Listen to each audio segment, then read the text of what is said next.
views expressed on this program are those of the hosts, guests, and callers, and are not necessarily those of this station, its management, or other advertisers. You're listening to Transformation Talk Radio.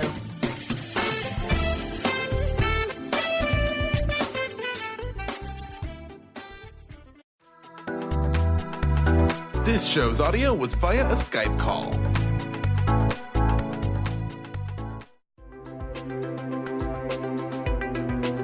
Welcome to Knowledge Book Radio with Marge Potasic. Marge was searching for the purpose of her life and the truth that would tie everything together to make sense of what was taught and what was happening on our planet, the fire that was creating all the smoke. Through many experiences, she was finally led to the knowledge book that provided all the answers. Marge is now talking about this gift to humanity on Knowledge Book Radio, so all can be united in peace, love, and harmony. This live call-in show at 1-800-930-2819 is amazing. So get ready to hear about the knowledge book. Here's your host, Marge Potasic.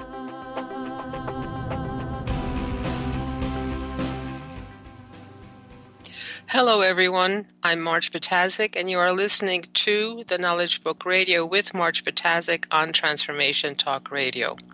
For the next hour, as we've been doing for a while, we will continue our series of Omega Talks. And these are usually given at the end of every month as part of the unification program of the Call to Friendship Association that's mentioned in the Knowledge Book. In these talks, what we are doing is connecting science and spirituality, and this is done when we discuss world knowledge and world topics and connecting those topics to the Omega Dimension. Now, the Omega Dimension, as you know by now, is the 19th dimension, and this dimension has been opened up to our planet and to humanity for the first time through the Knowledge Book. And this week, the knowledge we're going to be connecting to the Omega Dimension is cats. Now, when you mention cats to people, some people hate them, some people love them. There's always some kind of an opinion about cats. Some people can't live without them. Some people don't want to be anywhere near close to cats. So there's been a divergence of opinion throughout history about what cats are and what they do and whether they're important to us or not.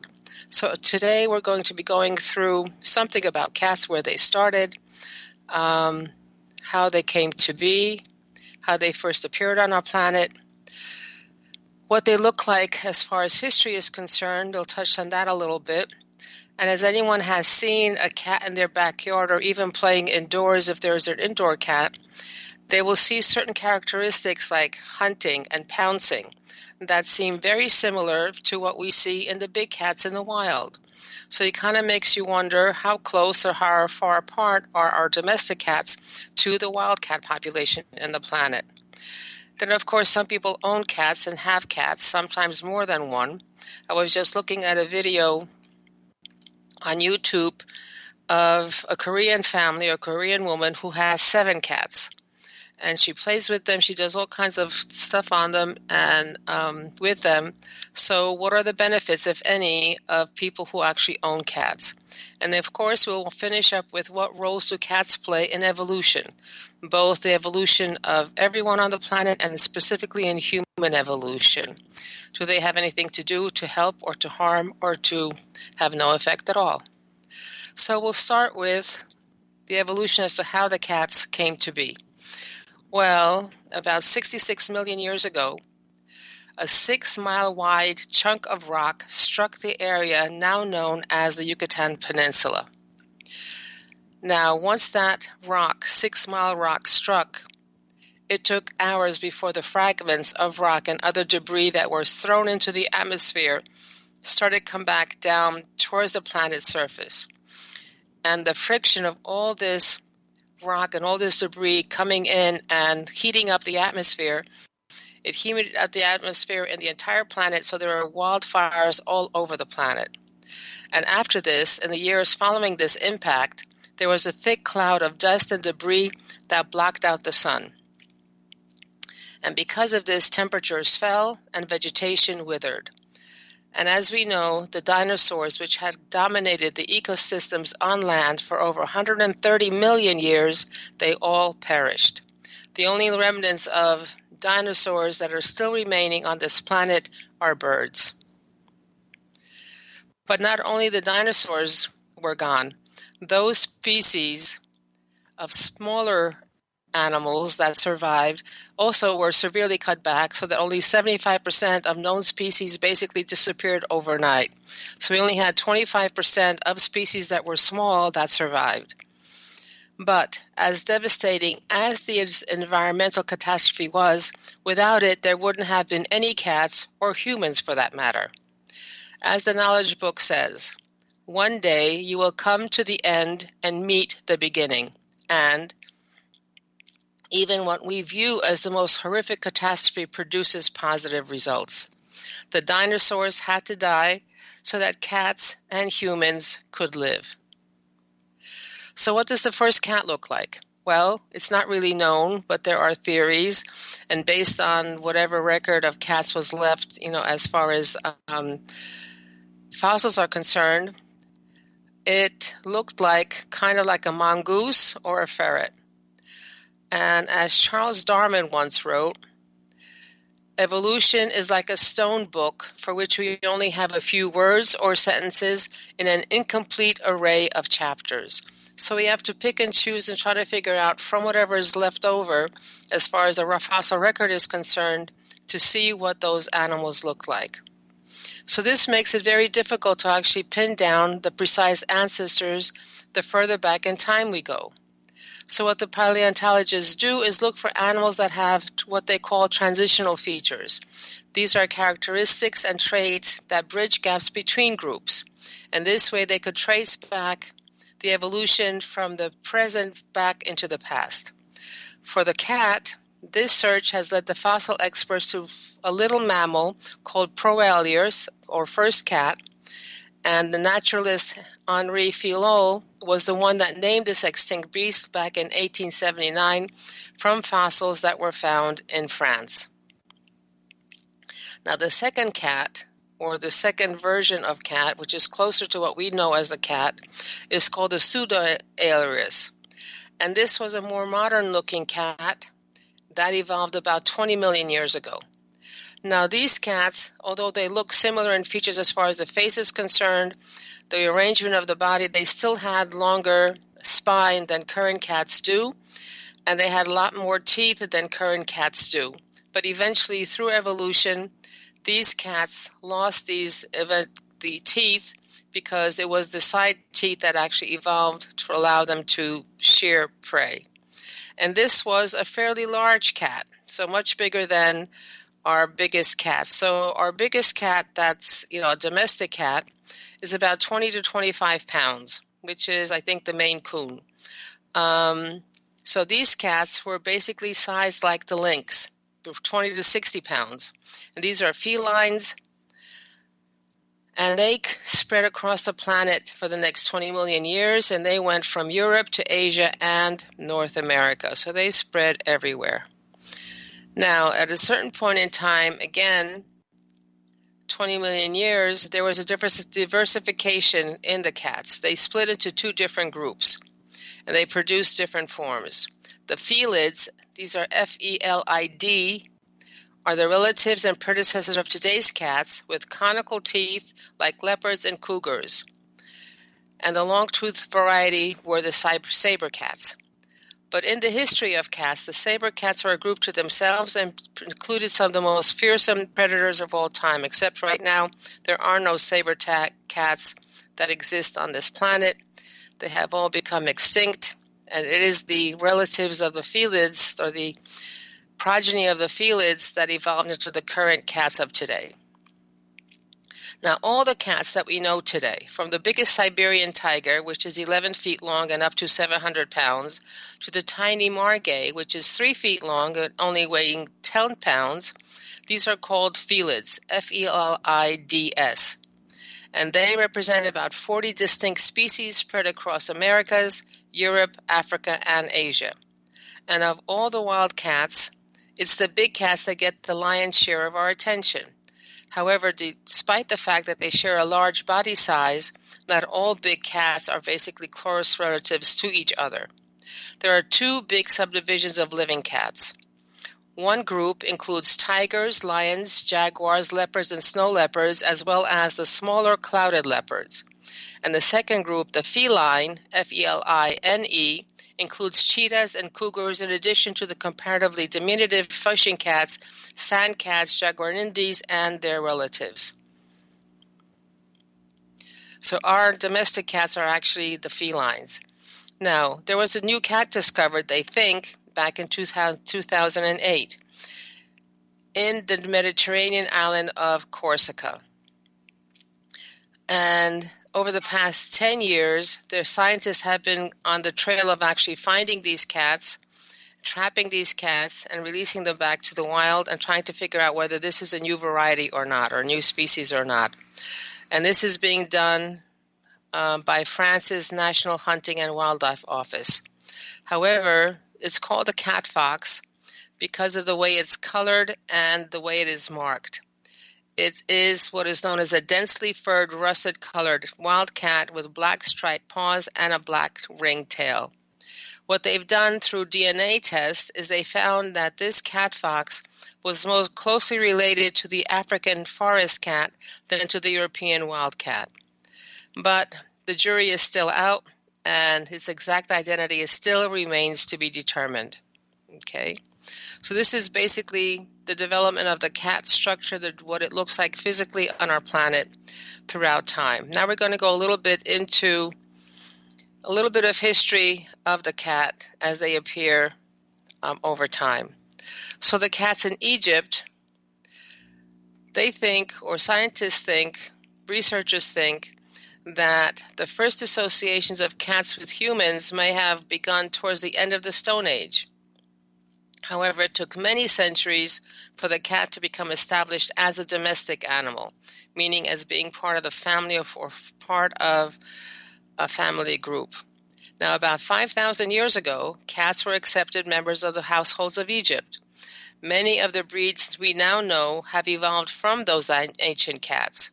The Egyptians used the cat to hunt fish and birds, as well as to destroy the rats and mice that infested the grain stocks along the Nile.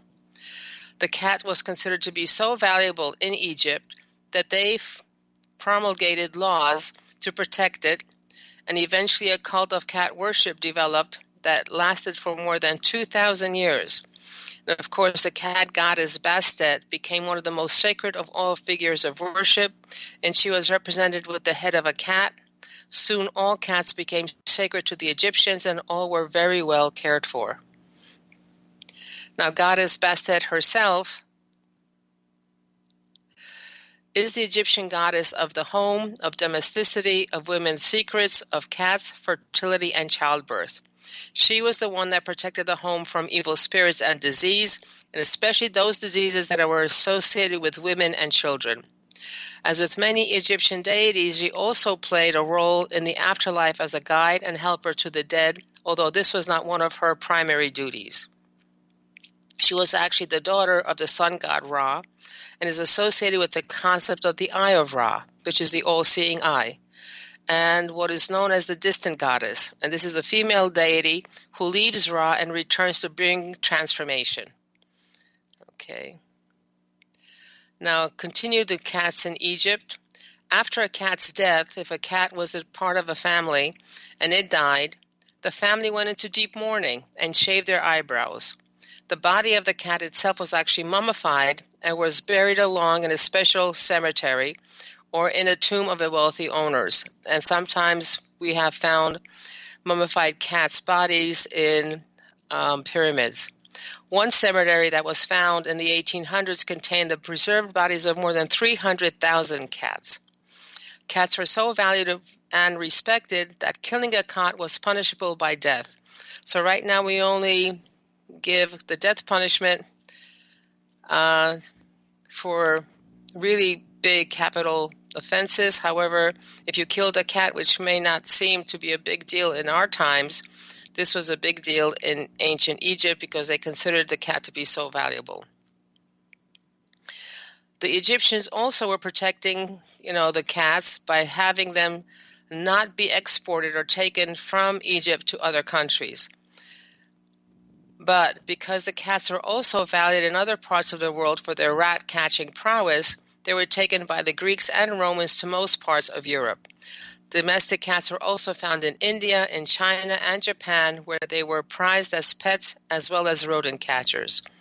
So throughout time, throughout history, ancient history, cats were seen as something precious, as something important to have around, and both as a deity, as someone to be living in the home, as a part of the family, and as a protective measure. Now, this is not only in Egypt, but other parts of the world as well. However, once we hit the Middle Ages, the fate of the cat changed radically. During the Middle Ages, the cat was viewed as evil, as bad luck, and was associated with witches, black magic, and the devil. People who had cats, especially black cats, were suspected of witchcraft and were often put to death along with their cats. Cats were hunted, tortured, and sacrificed. On religious feast days, large number of cats were sometimes burned alive as part of the celebrations. Live cats were sealed inside of walls of houses and other buildings as they were being built, in the belief that this would bring good luck. This persecution of cats, therefore their diminished numbers, backfired on the human population as the plague and other disease-carrying rats proliferated, and 50 million people died as a result. So maybe this was the universe's punishment to those humans who did such great damage and harm to the cats. Now, there are many stories and many legends that are associated with cats. And some of these are as follows. So the first legend that I know about comes from the ancient Egyptians. The cats there were called Mau, most likely because of the sound they make. The word Mau is also translated as seeing or as light. Now, since cats' eyes appeared so luminous at night, so anyone has caught a cat in their headlights at night, they're also associated with the moon, and their markings is said to reflect that relationship. Now, the Egyptian Mau is a direct descendant of those ancient Egyptian cats, and it's an offspring of the African wild cat, and it carries the M on its forehead to this day. So if you notice many cats that are tabbies, meaning they have markings like a tiger or spots, or they have an M on their foreheads, starting from one eye to the other eye, and it looks like an M. There are other legends as well. In Christianity, the M marking on the forehead of a tabby cat is said to be where Mary, the mother of Jesus Christ, touched and blessed the tabby cat that warmed and comforted her baby. In Islam, on the other hand, the M marking stands for the Prophet Muhammad, who had a great fondness for cats. Now, as far as the Muslim world is concerned, a dog is considered to be unclean by many Muslims, not all, and they are supposed to be living outside the house and not in. The cats are considered to be clean because they bury their own waste and rarely eat another animal's feces. So the cats, as far as the Muslims are concerned, are clean. And Muhammad, when the call to prayer was sounded, cut off a sleeve of his robe where his beloved cat, Muetza, was sleeping, not to disturb her. And there's another story about Muhammad, apparently that he loved cats very much, and one of those cats that he had, or was surrounded by, saved his life from a snake that had crawled into his sleeve. Another legend also says that Muhammad blessed cats with the ability to land on their feet. And it is remarkable, and there have been actually television, there's a Novo program that basically investigated why cats land on their feet. It's fascinating. If you have a chance, look it up, and maybe you could see how fantastic that is. Now, one of his writings, Muhammad's writings, also says that he had a vision of a woman who was punished in hell for starving her cat to death. And now currently, according to the knowledge given, the M on the cat's face signifies a missionary whose task is to transmute negative energy to positive energy. So it is a good idea, and it is recommended to have 2 cats in the home to help eliminate negative energy. So I don't know whether anyone has this experience, but I've had 2 cats before, and whenever I came home tired from work, was exhausted, was depressed because of the situation at work, I would sit down on the couch and the cats would come over and cuddle next to me and sit next to me, and eventually I was feeling better, was able to do some other work during the evening. Now we'll go and look a little bit about the cats in the arts. So the cat itself has been a favorite subject of artists and writers for centuries. Now, perhaps the best known of all artistic representations are those of the Egyptian cat goddess Bastet, which can be seen in hieroglyphics. Now, Japanese artists were excellent in portraying the cat. Some of the drawings were so realistic that in ancient times they were thought to be magic. People believed that if the drawings themselves were hung in homes and in temples, they kept the rats and mice away. So if you have a chance, if you could look up, cats in Japanese paintings, they're beautifully rendered pictures of cats and paintings. They're absolutely amazing. Now, Japanese Buddhists venerate cats after death, and the temple of Gotokuji, I'm sorry if I'm butchering that pronunciation, in Tokyo is dedicated to them. Now, to continue the cats in the arts, cats have been portrayed in the works of many great artists, including Leonardo da Vinci, Albrecht Dürer, Paul Gauguin, Theodore Géricault, William Hogarth, Edward Manet, and Pablo Picasso. Probably the best-known cat in the world is Felix the cat, which is, of course, the star of animated cartoon films. Other famous cartoon cats include Crazy Cat and Tom and Jerry of Tom and Jerry fame, both of which had mice for companions.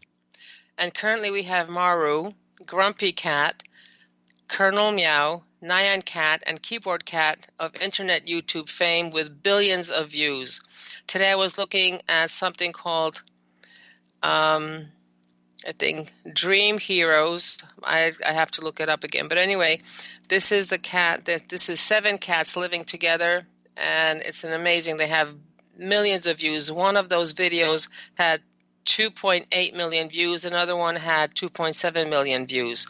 There are a tremendous amount of views of cat videos on YouTube. And of course, cats in the arts. The third longest running Broadway show, Cats, they've ran 7,485 performances. What this Cats was is based on a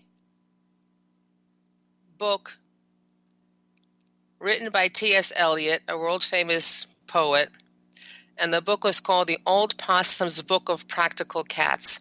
So this is a musical rendition of that book, and it was running on Broadway. So this is this is composed by Andrew Lloyd Webber, and everybody knows some music from that. Other musicians also, like Giacomo Rossini and Maurice Ravel, have also paid homage to the cat in compositions. So the cat is a fascinating subject for musicians, for artists, for writers, for poets, everywhere. Now, if you think about the cats and people having cats, how many cats are there?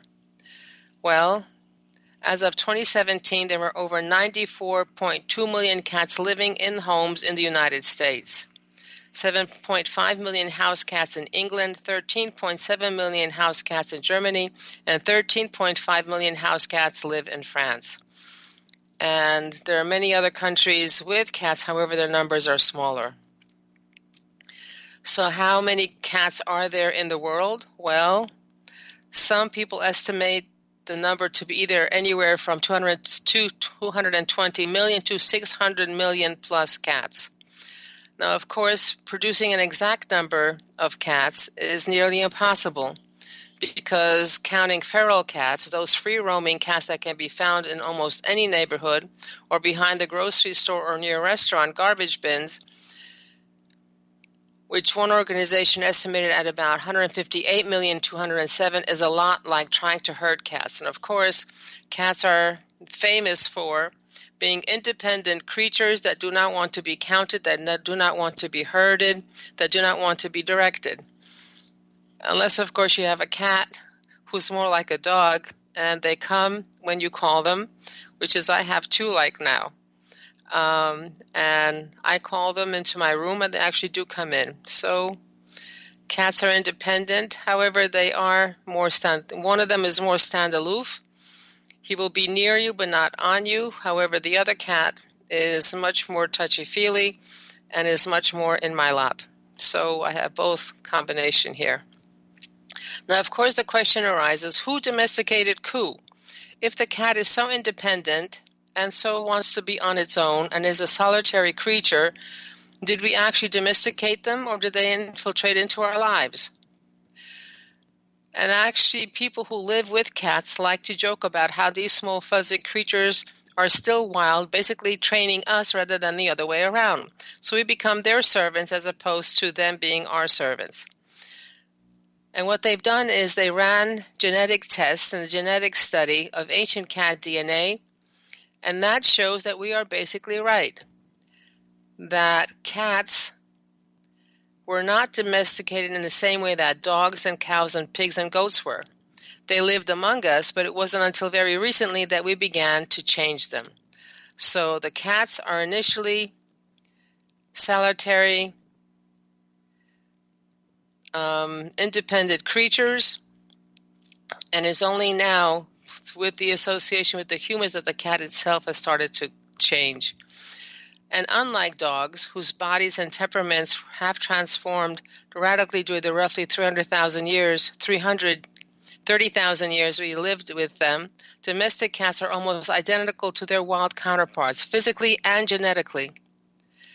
And house cats also show none of the typical signs of animal domestication, such as infantilization of facial features, decreased tooth size, and docility.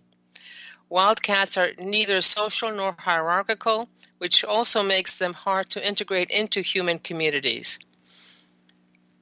So what is the difference? According to a study published in the Proceedings of the National Academy of Sciences in 2014, many of the differences between the wild and the domestic cats are in the genes that govern their personality traits, such as aggression.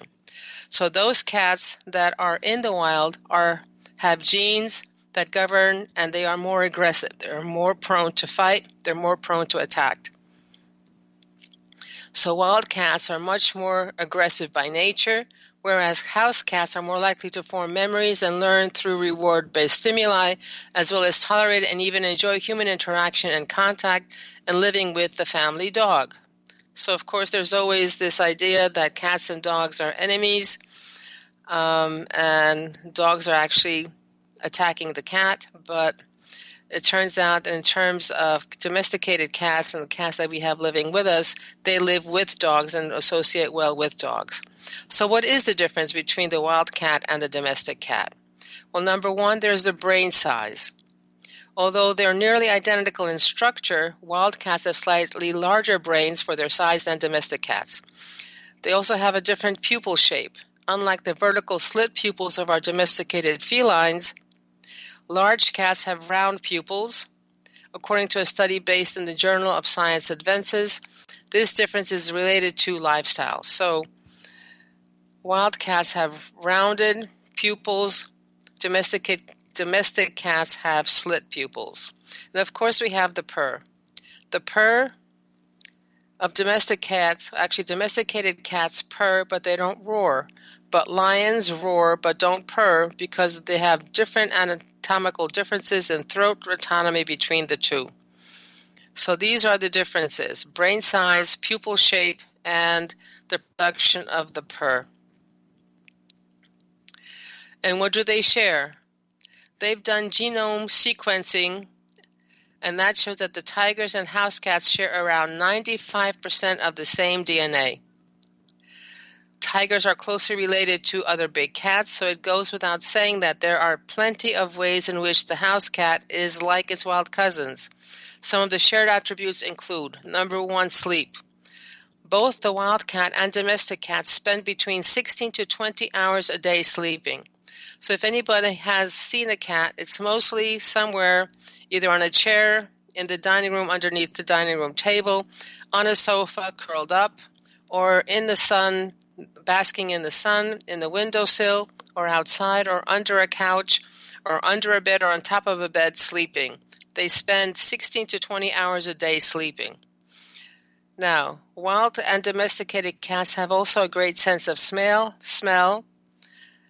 and both of them, both the wild and the domestic, when they have their mouths open, that's when they smell better. So they'll leave their mouth open when they're sniffing things to get a better sense of smell.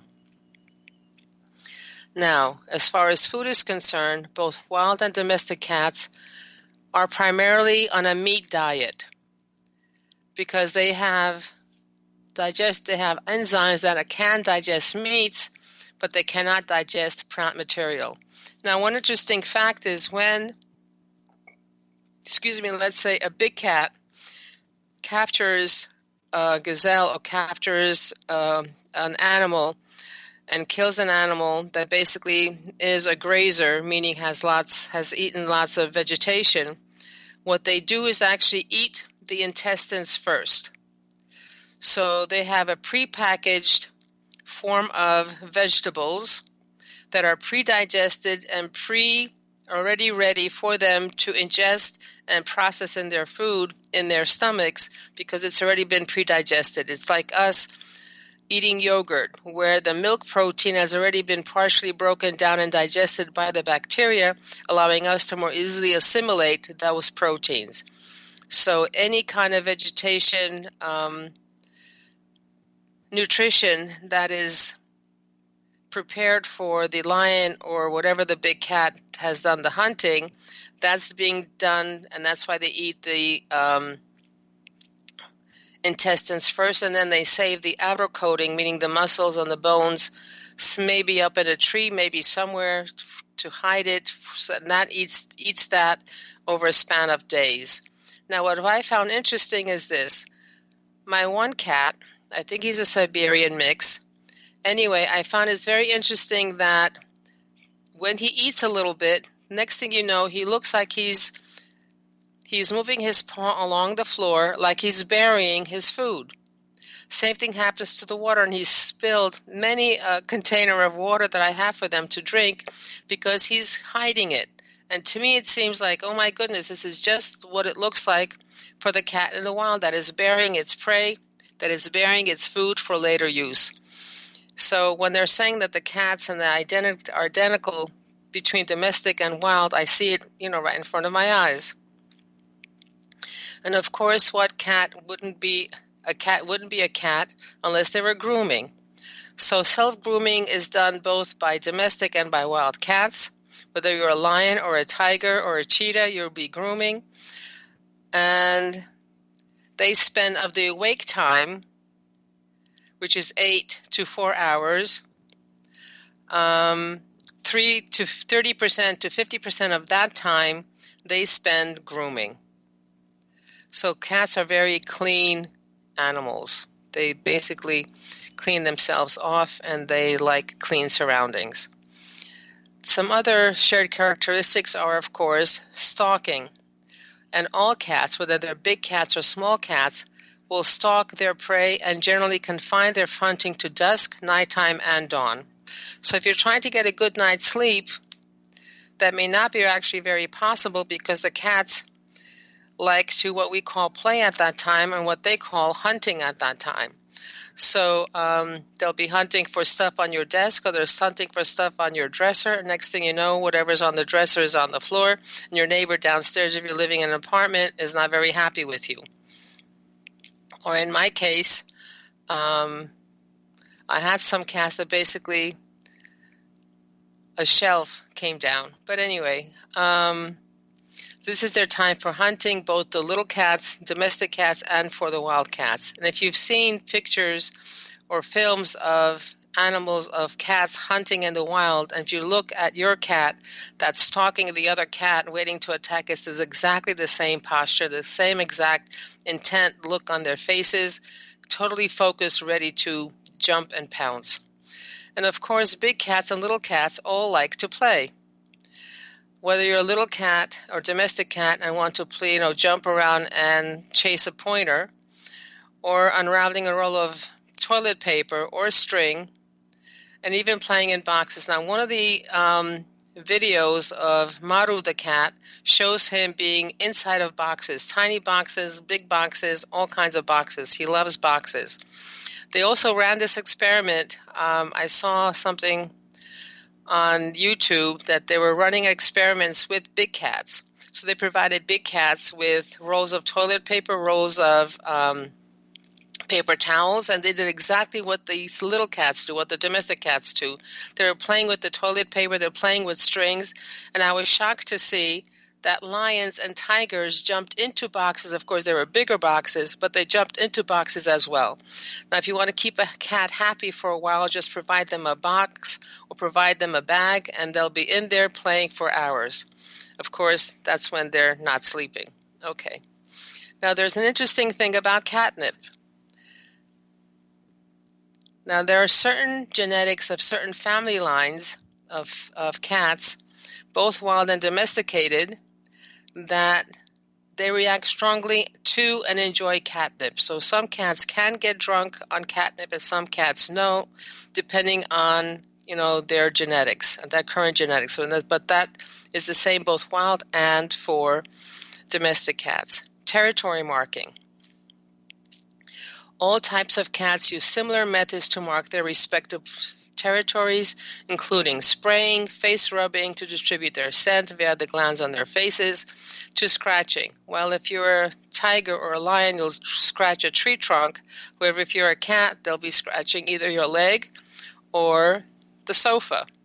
So, those of us who have furniture and would like to keep that furniture, we try to find ways of trying to teach the cat not to be spraying on the sofa and not to be scratching the sofa.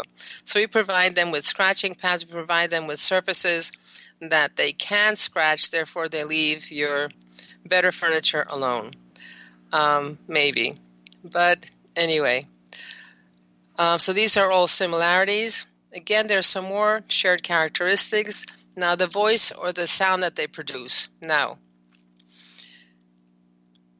just like when we hear the meowing and the chirping that we hear from our cat, big cats have also their own talking to another. They have their own language and own sounds. They talk, however, meaning either whether it's growls or some kind of sound or chattering or clattering, whatever it is, or what they call chirping, but cats reserve meowing only for humans. They do not meow to each other. They only meow to humans. So apparently they have developed a language that they have using specifically with us humans who are in contact with them. And domesticated cats, just like their big cats, play with their food, or they hide their food.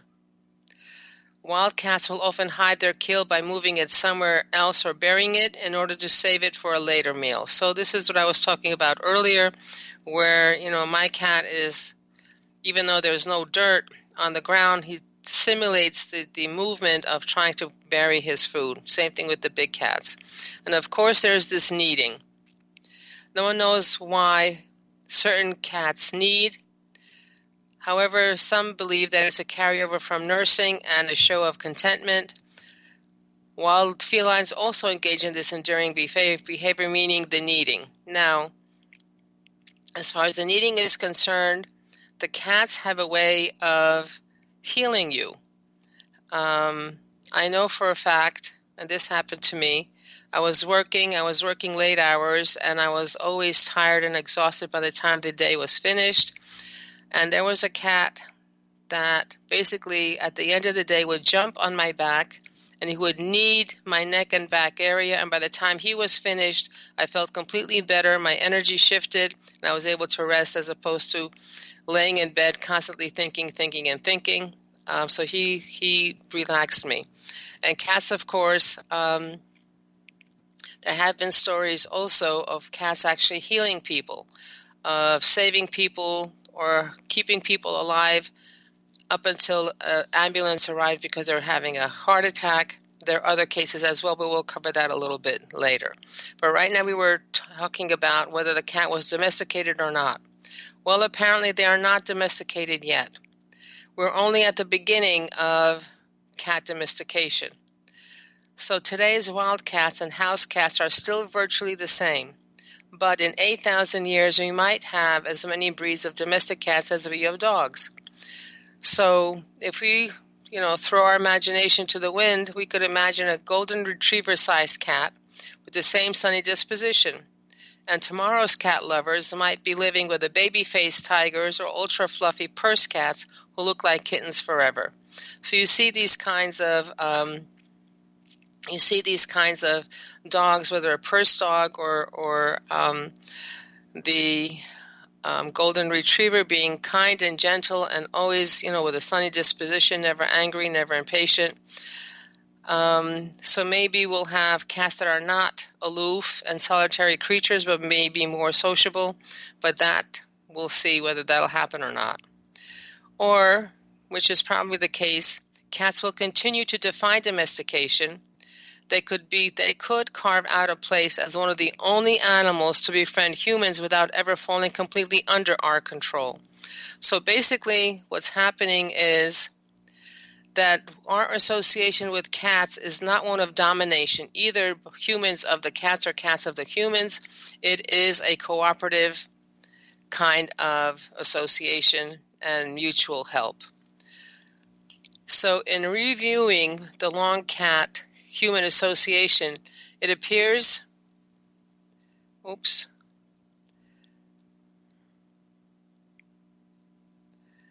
and I seem to have lost my place. Okay. In reviewing the human and cat domestication, we are mostly in a mutually beneficial relationship. And according to the knowledge book, when an energy form cannot merge with its spiritual energy, another species is formed. Now, there are about 10,000 species of birds, but there are only 40 to 60 species of domestic cat. So the cat seems to have been very successful in moving up the evolutionary ladder because we don't have that many species around. So we have 40 to 60 cat species, while there are 100,000 species of birds and hundreds of thousands of species of insects. Okay? So the cat somehow, through its association somehow with what it is doing, it is able to jump to the next dimension more easily, and therefore it is able to merge with their spiritual totality for that dimension and is able to then to progress to the next dimension. And also, according to the knowledge book, once a cat has completed its evolution in its own dimension and merged with its spiritual energy, the cat has the power to then become a fetus and then come to this planet in a human body. So it looks like the cat seems to be an energy form, body form, that is very successful in merging with its spiritual totality and is then able to move on to become a human directly from the cat form. Okay. Now, what are the health benefits of cat ownership? We've talked about whether they're similar or different from wild cats, and we talked about lots of things in terms of similarities and differences and a little bit of place in the history. What are the benefits of cat health ownership? Number one, owning a cat can be a soothing and release calming, can be soothing, and the fact that we own a cat, there are calming chemicals that are released in the body that decrease stress and anxiety levels. A short and sweet petting session is often enough to relax owners and reduce stress and anxiety. Holding a cat is kind of similar to holding a baby. You get the same kind of feeling of love and the same kind of feeling of no stress, and peace. If you own a cat, you're also less likely to be at risk for having a stroke than any other type of pet owner. And scientists speculate this is also because of the cat's lower maintenance of ownership. Well, I don't know about that one, but owning a cat is certainly therapeutic. And having a cat can also release oxytocin in the body, which is the chemical of love and trust. People who go through grief or mourning report that talking to their pet helps work out their feelings, because it's sometimes much easier to talk to a pet than it is to another human. Also, studies have found that children with autism, children on the spectrum, were more likely to be less anxious and calm while petting a cat and can more easily connect with cats and or other dogs. So I saw something, again on YouTube, where a family with a child on the spectrum, when they got a cat, the child itself was afraid of water. However, the cat was not afraid of water, was again a Maine Coon. And the child built a connection with the cat, and when the cat was in the bathtub with the child, then the child had no problem with water. Now, did you know that also having a cat also boosts immunity? So the fact that there is dander in the fur when the child is first growing up then results in increased resistance to allergens and decreases the risk of allergens and asthma. Now, of course, we've heard before, at least I have, that it's not too good to have a spotlessly clean environment, especially if you have a baby, because in that case, the baby is not able to build up the antibodies against anything. So the immune system is weaker in an ultra-clean household. Of course, when a cat purrs, it purrs during both inhalation and exhalation. It has a constant pattern and frequency, and that frequency is between 25 and 150 hertz. Now, they had various medical studies and investigations, and that has shown that those sound frequencies in this range improve bone density and promote healing of tissue. When I had my procedure, it was very interesting. Depending on where the hurt was or where my body was trying to heal, that's where my cat would lay down and purr. And somehow that purring always felt good, and always felt good afterwards. Also, when you have a cat, you have a decreased risk of heart disease and heart attacks. There was a study that was conducted by the University of Minnesota Stroke Institute in Minneapolis, and it has shown that those who do not own cats are 30 to 40% more likely to die of heart attacks. So again, cats somehow are able to transmute whatever the humans have in their surroundings and in themselves, and is able to eliminate it. Cat ownership also lowers triglycerides and cholesterol levels.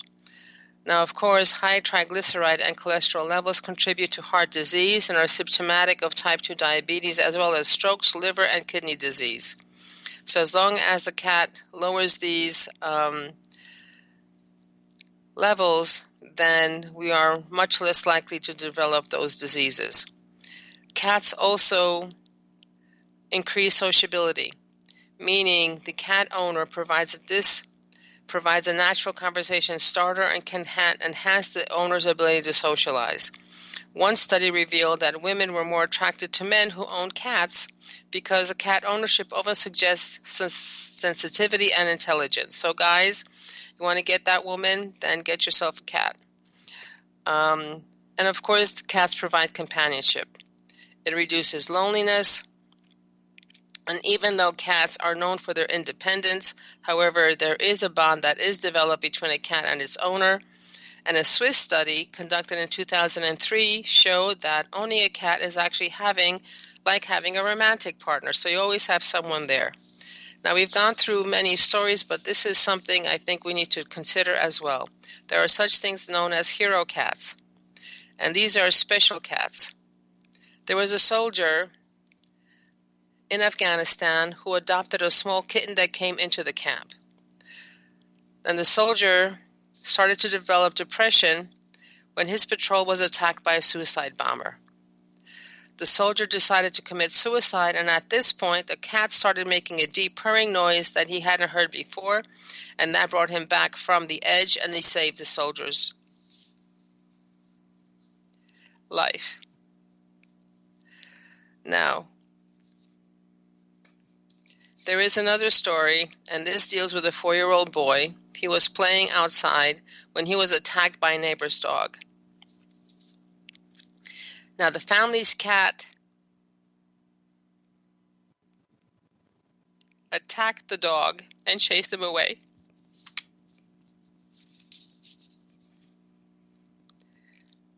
And again, saved that boy's life. There's another story about an owner having a seizure at night, and since the cat couldn't wake her, she or the cat ran to her son's room, and the son was able to get help for his mother, again saving the woman's life. So there are many other stories. Excuse me. Of cats going beyond the distance to be able to save their owners and companions. Now, so these are hero cats. These are cats who basically risk their lives, who went against their innate, hunting capacity and characteristics, and are able to not only think about themselves, but think of others. Now, as explained in the knowledge book, Fascicule 11, page 146 to 147, every energy goes through evolution in its own medium and in its own reality. Once it has gone through its own evolution plan, it is then transferred to the world dimension for additional evolution and is exposed to different energies through the spiritual mechanism. It then is sent back to its own dimension to become a leader or a teacher in their own reality. So, all the animals on this planet have their own reality, have their own dimension where they are undergoing their own evolution. When they go through a certain stage of evolution in their own dimension, they are transferred to the planet, and they somehow are associated with individuals. They're associated in experiences that allow them to go back to their planet, or actually go back to their dimension and become the teachers in their own dimension. Now, so a cat goes back to his dimension, especially those animals like dogs, like cats, like ferrets, like birds, whatever animal we have in our homes, because of their association with us, they're able to pick up our energies, our characteristics, and they become gentler. Especially if the household is gentle, they will become gentle, they will become more loving, they will become more kind, and be much more likely to think of others before themselves. And in those cases where the animal comes in and the household has a negativity in them, then that cat then transmutes that negativity and transforms it into positive energy.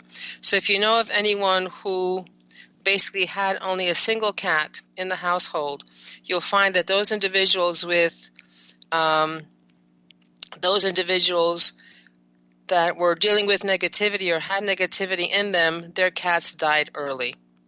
So in the knowledge book, quote, "The energy leaving a cat's body one day claims the reality of God by means of these comings and goings, and it can be embodied in the shape it wishes to have. It transfers itself as a fetus."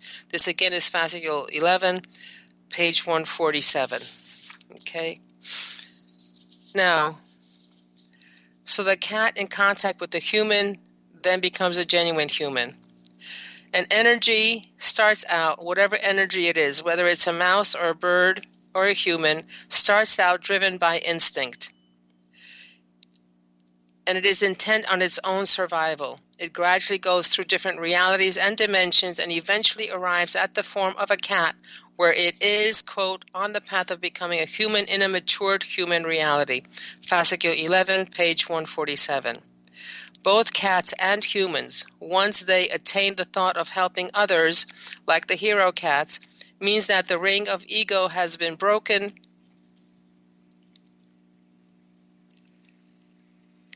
and has broken the ego chains. Again, Fascicule 11, page 157. So both cats and humans mutually help each other to evolve by undergoing various examinations and evolution plans and learn and practice love, patience, tolerance, detachment, respect, generosity, humility, acceptance, responsibility, etc., etc., etc. Eventually, by following the path designed in the knowledge book, the status of a genuine human is attained. So this is a mutual, beneficial association between cat and human. Okay, and now I think we've reached the end of our time. And it is time for me to say that there are 2 focal points in New York City. If you would like to come and visit, please look at the website. If you'd like to contact us, then the website is www.usa.theknowledgebook.net. My email address is mmjp99@gmail.com. MaryJohnPeter99@gmail.com. My telephone number is 973-787-7035. This is for information or questions or questions or topics. And humanity's verdict is always in humanity's hands. The rope is in our hands. We will either hang ourselves or save ourselves. As the knowledge book states, and Mrs. Chirac frequently reminds us, you are the ones who will save the world. Thank you. See you next time. You've been listening to Knowledge Book Radio with Marge Potasic. Marge was led to the Knowledge Book, a gift to humanity, and its time of transition to the Golden Age that provided the truth and energies and frequencies. Now, she shares information from and answers questions about the Knowledge Book with you each Tuesday at 1 p.m. Pacific, 4 p.m. Eastern on TransformationTalkRadio.com. For more information, visit Marge at usa.theknowledgebook.net.